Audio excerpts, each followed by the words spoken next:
All right, thanks for joining us. Can I start by getting your name and your title? I'm Corey Trivelpiece. I'm a principal engineer at Savannah River National Laboratory. And remind me, what was the product that won this year for the R&D 100? Advanced Engineered Cellular Magmatics. For those who don't know, what is magmatics? So AECMs are a revolution in traditional foam glass technology. So they're a synthetic pumice-like material that you would find in nature if you have pumice in your shower or anything. And the uniqueness of AECMs come from the fact that we tailor the recipe to control the mineralogical, chemical, and physical properties of the material for a really wide range of applications. Tell me about that tailoring. Like, how long of a process was that for the Advanced Cellular Magmatics that won this year? We started in, I think 2019 is when we started really working with these materials. And the tailoring aspect of it was a result of the feedstock materials that we use to start the process are all waste. So materials that would, if it wasn't for us, would otherwise be in landfills. And that's kind of how actually AECMs came to be. We were challenged to come up with a material that we could put into Roman-style concrete to try to replicate the concrete recipes that ancient Roman engineers made. And through that process, after we successfully did that, and we were using recycled container glass, which a significant fraction of that, at least in the United States, ends up going to landfills. It doesn't actually get recycled. We started looking at other waste streams that we could incorporate, and that's where we really started to explore just how much could we tailor the materials.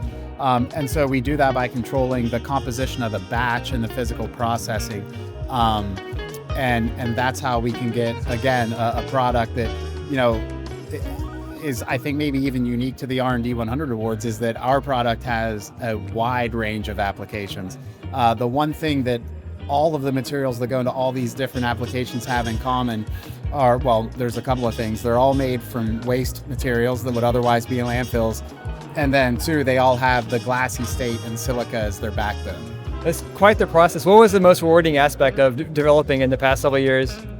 I think there's several things. One, we have an amazing team and an amazing leadership at Savannah River National Lab that enabled us and really encouraged us to explore the full potential for the material. And then the other aspect, and one of the reasons why we've been so successful, is our industry partner, who we've been with, Silica-X, for quite some time. They've actually been with us since the beginning.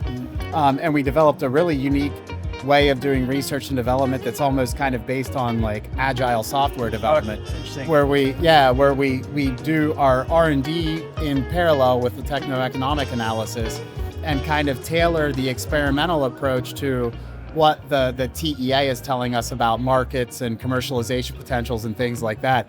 And it's really created this very rapid transition from bench scale to pilot scale to commercialization.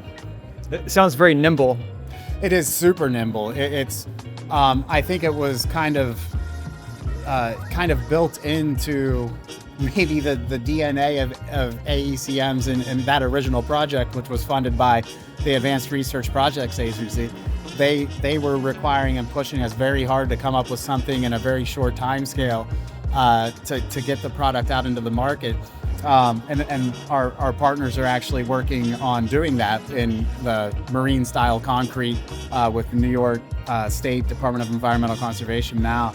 And it just kind of became organically just the way we do things. It is an extremely nimble process. And that, I think, is super rewarding, because I think we're kind of training a younger generation of engineers that have been able to work on these projects and support this research in that, we don't always have to drill down on fundamental details. Sometimes when we're trying to make transition in the commercial space, we just have to get good enough. It doesn't have to be perfect. Well, thanks for sharing the story. Yeah. Congrats on the win. Thank you. Thank you.